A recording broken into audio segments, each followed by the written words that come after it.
नमस्कार मित्रांनो, शुभविवाह मालिकेच्या आजच्या भागामध्ये भूमी आता मानसीला म्हणते की मनू एक ऐक, आता आपला प्लॅन ॲक्टिवेट करायला सुरुवात कर. त्यावेळेला मनू ही रागिणीचा फोन हातामध्ये घेऊन असते आणि म्हणते की ठीक आहे ताई. आणि मग ती म्हणते की तू एक काम कर, गीतांजलीचा नंबर ना सेव्ह आहे का ते बघ.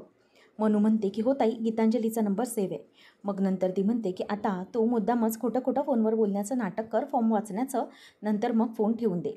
तेव्हा मग आता तिला ती म्हणते की हो ताई, हे बघ तिचा नंबर सेव्ह आहे.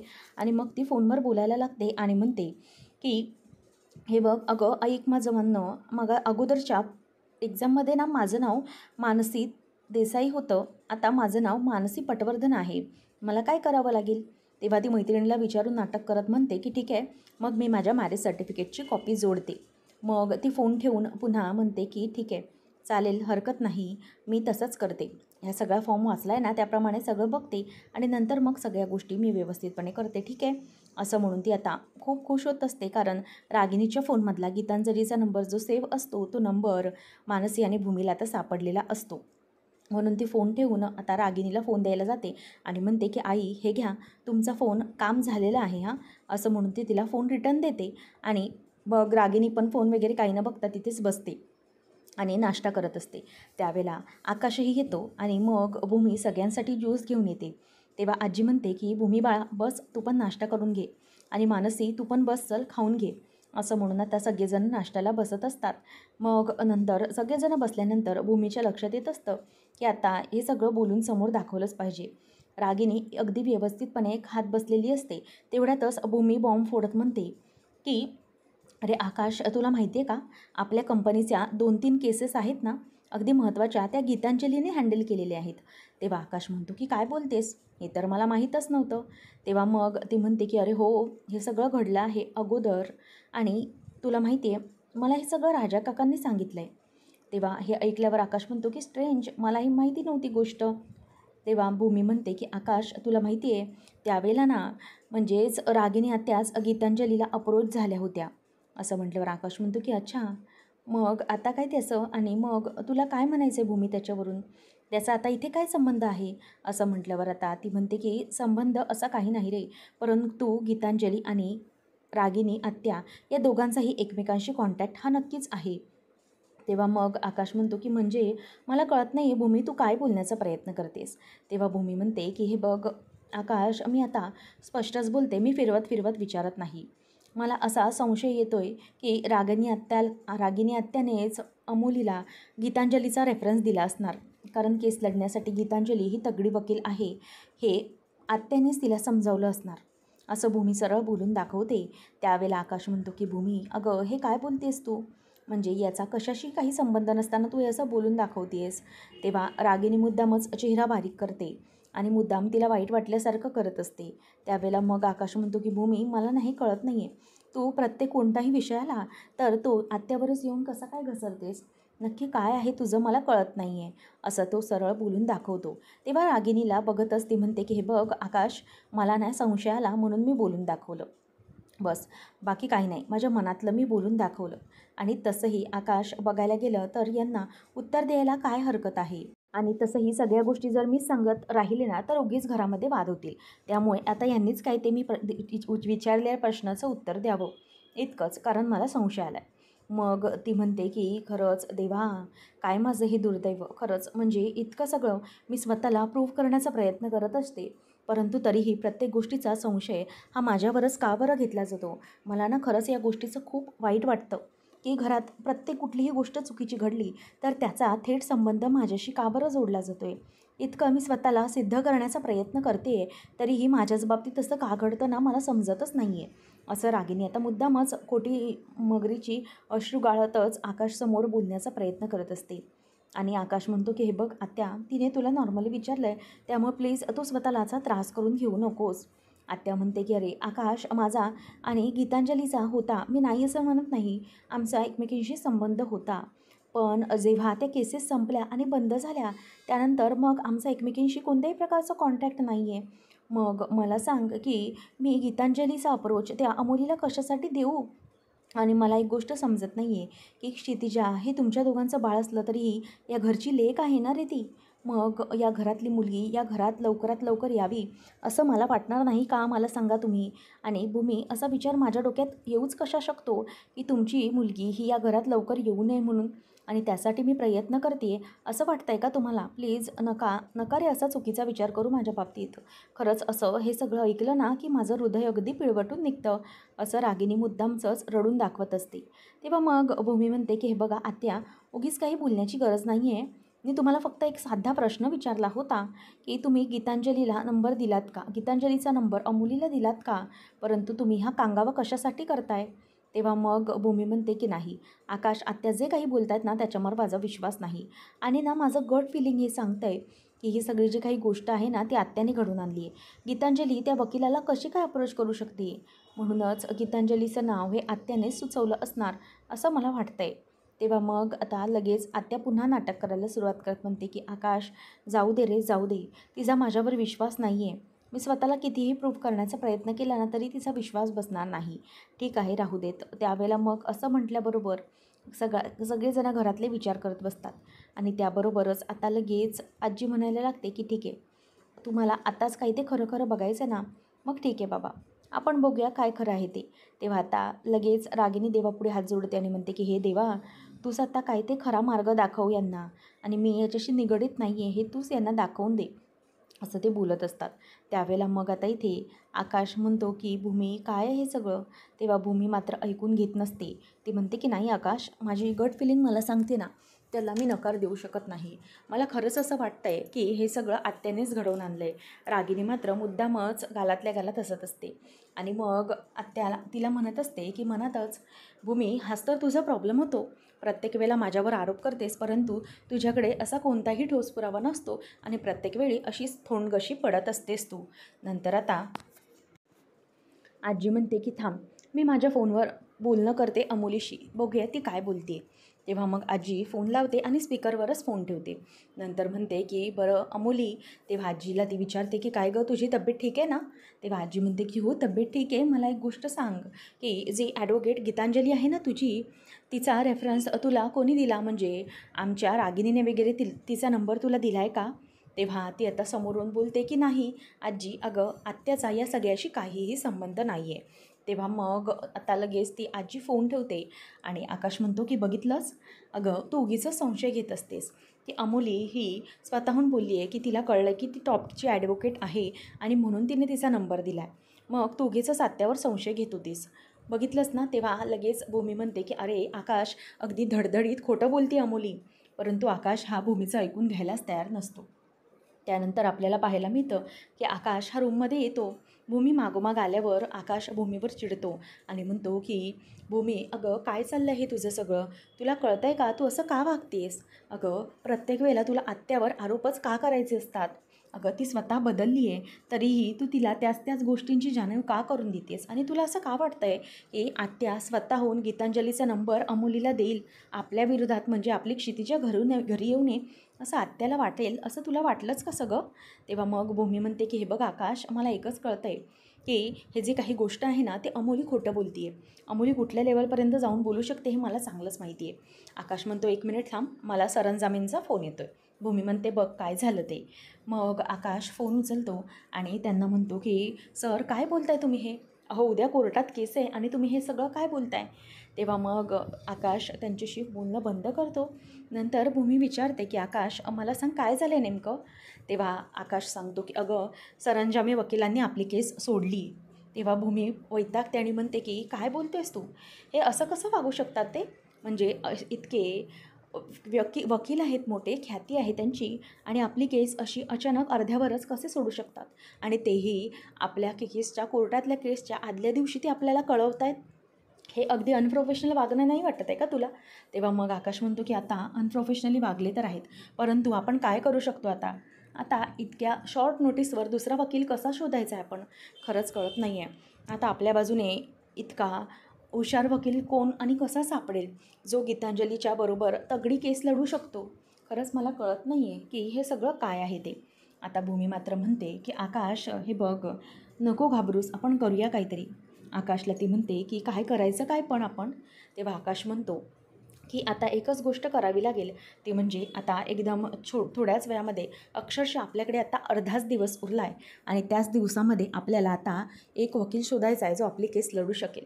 तेव्हा मग आता भूमी म्हणत असते की आकाश, मला खरंच टेन्शन आलं आहे, या सगळ्या गोष्टी आपण कशा हँडल करू शकतो. तर आकाश आता वकील शोधण्यासाठी म्हणून बाहेर पडतो. रागिनी मात्र फोनवर बोलत बोलत खूप खुश असते आणि म्हणते की संध्या, अगदी वेल डन, गुड जॉब. अरे, माझा पैसा आणि तुझं काम अगदी डेडली कॉम्बिनेशन आहे बघ. खरंच अशा प्रकारे तू त्या सरंजाम वकिलाला धमकावलंयस आणि त्याने आकाशची केस सोडली. खरंच खूप आनंद झाला आहे मला.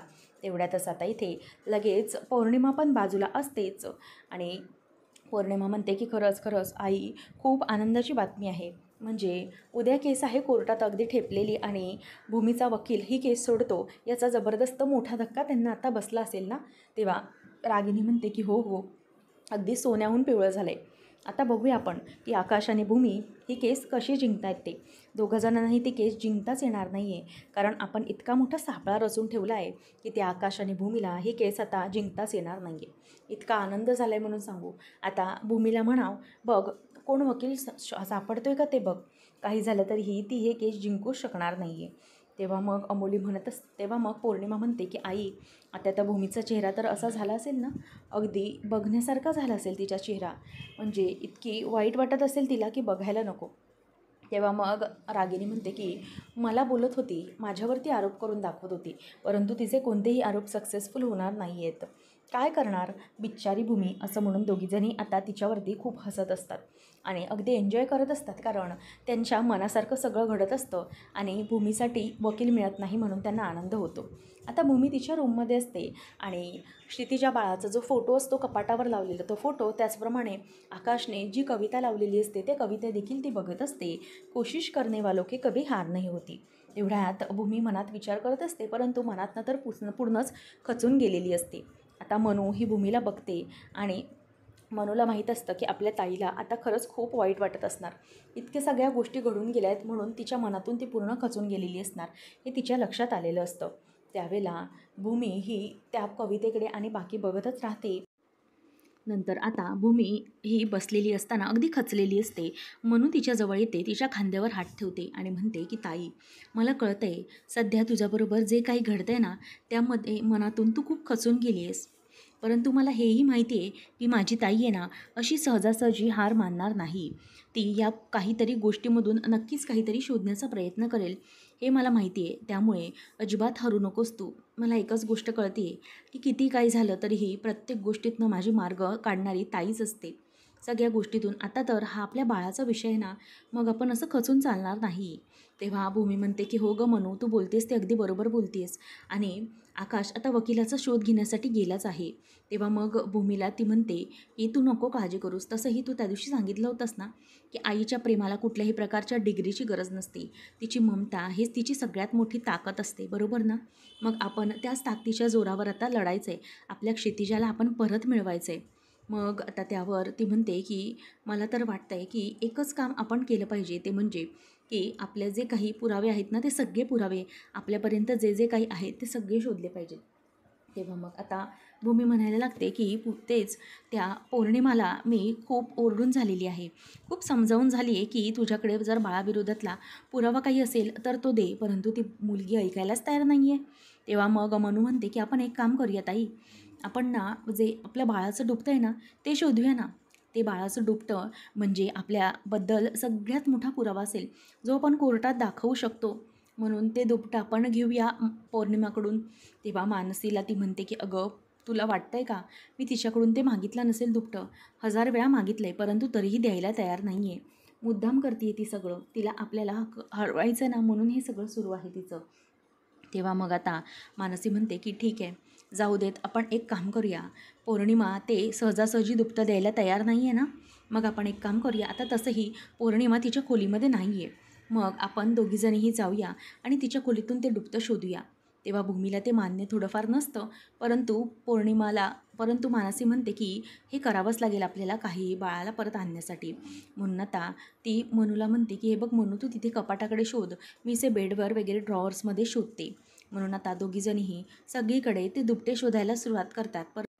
पौर्णिमा पौर्णिमाचं कपाट मानसी उघडत असते, परंतु ते लॉक असतं आणि मनू म्हणते की ताई हिचं कपाट बघ ना लॉक आहे. मग भूमी म्हणते आपल्या घरात कोणी कपाट सहजासहजी लॉक करत नाही गं. तेव्हा मानसी म्हणते की अगं आई ताई चोराच्या मनात चांदणं, तिला माहिती आहे ते काहीतरी लपवलेलं शोध भेटणार म्हणून ती अशी करते. तेव्हा मग पौर्णिमा तितक्यात येते आणि म्हणते की काय गं काय शोधताय तुम्ही, ते चोरून चोरून माझ्या रूममध्ये काय करताय दोघीजणी, असा प्रश्न ती विचारते. तेव्हा मग आता भूमी म्हणते की ठीक आहे, मी आता तुला सरळच विचारते, माझ्या क्षितिजाचं दुपटं कुठे आहे ते जरा मला परत दे. तेव्हा पौर्णिमा म्हणते की दुपटं, अगं दुपटं तर नाही आहे इथे माझ्याकडे.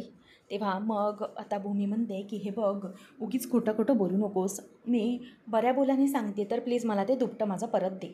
तेव्हा मग ती म्हणते की ठीक आहे, नाही देत मी दुपटं, जा तुला काय करायचं आहे ते कर. आणि काय करणार आहेस तू. तेव्हा भूमी म्हणते की करायला ना तर मी खूप काही करू शकते, परंतु उद्या माझी कोर्टात केस उभी आहे, त्यामुळे मला जास्त बोलायला न लावता ते माझं दुपटं तू माझ्याजवळ दे.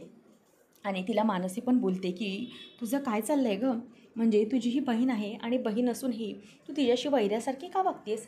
इतर गोष्टींमध्ये जाऊन देत, परंतु लहान बाळाच्या बाबतीत तर तसं करू नकोस. अगं ती तुझी बहीण म्हणजे ते बाळ पण तुझं कोणीतरी लागतंच ना, मग तू अशी का करतेस, ते दुपटं दे ना. मग भूमी म्हणते की हो पौर्णिमा हे बघ आता ना मला तू जास्त वेळ वाट बघायला लावू नकोस, मी तुला सांगते ना तर ते ऐक प्लीज, माझं दुपटं मला लवकर दे, माझ्या बाळाचं दुपटं मला दे, असं म्हणून ती ओरडत असते. त्यावेळेला मग आता माझ्या सहनशक्तीचा अंत बघू नकोस, ऑलरेडी मला खूप कामं आहेत आणि ही जर तू माझं काम केलं नाहीस तर मात्र मोठा प्रॉब्लेम होऊ शकतो. त्यामुळे जर तुला प्रॉब्लेम होऊ द्यायचा नसेल ना तर मात्र तुला हे दुपटं मला द्यावंच लागेल, आलं का लक्षात, असं भूमी आता तिला ओरडत असते. परंतु पौर्णिमा ही मुद्दामच भूमीला उकसवण्याचं काम करत असते आणि म्हणते की भूमी तुला काय वाटतं ते तुझं दुपटं मी सहजासहजी तुला मिळून देणार आहे आणि माझ्याकडेच आहे कशावरून. तेव्हा भूमी म्हणते की त्या दिवशी बॅगमध्ये माझं दुपटं होतं, परंतु गीतांजलीकडे जाताना त्या बॅगमधलं दुपटं तूच काढलंस ना बाजूला आणि त्यामध्ये पैसे कोंबले होतेस, तर मग तेच दुपटं कुठे ठेवलेस ते दे आता मला तू. आणि तुझं कपाटाला लॉक आहे त्याच्यातच असेल कदाचित, उघड लॉक आणि दे आधी दुपटं ते मला. तेव्हा मग मनूला बघतच ती मुद्दा म्हणते की नाही असं काहीच नाही आहे. तेव्हा मग मानसी ही भूमीचा कंट्रोल चाललेला असतो म्हणून तिचा हात धरून तिला थांबवते आणि म्हणते की एक मिनिट ताई थांब, आणि पौर्णिमा देऊन टाक ना गं ते दुपटं, काय चाललं आहे तुझं, तुला काय इतकं आहे त्या दुपट्याचं, तुला जर ताईला दिलं तर खूप मोठा प्रॉब्लेम बाजूला होईल, दे ना ते दुपटं, असं म्हणून आता ती म्हणते की ठीक आहे बाबा तुला दुपटं सवय ना, देते मी दुपटं थांब, असं म्हणून ती तिला आता दुपटं म्हणजे एक बॉक्स देते. भूमी म्हणते की काय हे, आणि उघडून बघते तर ती राख असते. भूमी म्हणते की ही राख आहे, माझ्या क्षितिजाचं दुपटं कुठे आहे. तेव्हा ती म्हणते की हे दुपटंच आहे आणि ज्या दिवशी मी दुपटं त्यात तुझ्या बॅगमधून घेतलं त्याच दिवशी मी जाळून टाकलं होतं आणि त्याचीच ही राख घे, आता दाखव कोर्टामध्ये, ही राग दाखव जाऊन कोर्टामध्ये, बघ तुझ्यावर कोणी विश्वास ठेवते का, फार मोठं दुपटं करत होतीस ना, परंतु आता बघ याचं काय होतं आहे का ते. अगं स्वतःच मी ही दुपटं माझ्या हाताने जाळून टाकलेलं आहे, काही झालं तरीही कुठलाही पुरावा हा नष्ट करावाच लागतो ना, त्यामुळे हा पुरावा मी अगदीच नष्ट करून टाकलेला आहे, तुझ्या हाती काहीच लागणार नाही कळलं, आणि समोरासमोर मी हे सगळं तुला बोलून दाखवते, तुझ्यापासून मी काहीही लपवत नाही आहे, असं देखील ती बोलते. आणि तिच्या या बोलण्याचा राग हा भरपूर मानसी आणि भूमीला आलेला असतो, कारण क्षितिजाचं दुपटं हे पौर्णिमाने जाळून टाकलेलं असतं. आणि पौर्णिमा म्हणत असते की जा तुला काय करायचं आहे ते कर, परंतु एक गोष्ट लक्षात ठेव भूमी, माझ्या आयुष्यातला तुम्ही जो आनंद हिरावून घेतला आहे ना, तर हा आनंद असाच हिरावून घेतल्याला आता तुला कसं वाटतं आहे तसंच मला सेम वाटत होतं, म्हणूनच आता एक गोष्ट लक्षात ठेव, कधीही काही झालं ना तरीही मी तुला जिंकूच देणार नाही आहे, तू कितीही प्रयत्न कर गं, परंतु तुझ्या प्रत्येक गोष्टीमध्ये अडथळे निर्माण करण्याचं काम हे मी करणार आहे, त्यामुळे मी तुला अशी सोडणार नाही आहे, प्रत्येक वेळेला तुला प्रत्येक गोष्टीत जाणवलं पाहिजे की ही पौर्णिमा तुला कधीही जिंकू देणार नाही. पुढच्या भागामध्ये आपल्याला पाहायला मिळणार आहे की भूमी ही पौर्णिमाला म्हणत असते की हे बघ तू माझं कितीही वाईट करण्याचा प्रयत्न कर, परंतु एक गोष्ट लक्षात घे पौर्णिमा, माझी मुलगी ही माझीच आहे आणि माझीच राहणार, आणि नक्कीच ती या घरी येणारच म्हणजे येणारच, हे चॅलेंज आहे माझं तुला, माझ्या मुलीला मी माझ्या घरी येण्यापासून कोणालाही थांबवू देणार नाही. नंतर आता कोर्टामध्ये जे वकील असतात त्या वकिलांना आकाश म्हणत असतो की हे बघा अशी अशी केस आहे, त्यामुळे ज्या मॅडम आहेत गीतांजली त्यांच्या विरोधात आपण केस लढू शकतो ना, तुम्ही लढायला तयार आहात ना. तेव्हा तो आता वकील जरासा चाचपडतच म्हणतो की हो हो आहे ना मी तयार, मी लढेन नाही केस तुमची, आणि लढेन मी असं म्हणून आता तो तिथे बोलून दाखवत असतो, परंतु त्याला खूप भीती वाटत असते. नंतर आता समोरून गीतांजली आलेली असते. गीतांजलीला पाहिल्यानंतर तो तिच्याकडे बघतच राहतो, कारण त्याला कळतच नसतं की नेमकं गीतांजली मॅडमच्या विरोधात मी लढू तरी काय. आणि गीतांजली अगदी कॉन्फिडंटली समोरून चालत येत असते आणि वकिलाला येऊन बोलते की हे बघा, तुम्ही आजपर्यंत किती केस लढल्या आहेत, म्हणजे जवळपास हातांच्या बोटावर मोजण्या इतके 3 ते 4 केसेस लढला असाल, आणि त्यापैकी तर माझ्याबरोबर एकही नव्हती, आणि त्यातल्या 2-3 केस तर तुम्ही हरलाच असाल, बरोबर ना. मग आता बघूया मी काय करते ते. त्यावर मग भूमी आता गीतांजलीला म्हणते की तुम्ही फार मोठ्या वकील आहात, परंतु केस चालू व्हायच्या अगोदर असं समोर जाऊन कुठल्याही पक्षाच्या वकिलाशी बोलणं, हे वागणं तुम्हाला योग्य वाटतंय का. असं तिच्याच वागण्यावरती ती बोट दाखवते, आणि तेव्हा गीतांजलीला लाज वाटत असते. आणि आता यापुढे भूमी ही स्वतःचीच केस स्वतः लढेल का, हे पाहणं अगदी रंजकतेचं ठरणार आहे. अशाच अपडेट्ससाठी आजच आपल्या चॅनलला सबस्क्राईब नक्कीच करा. धन्यवाद.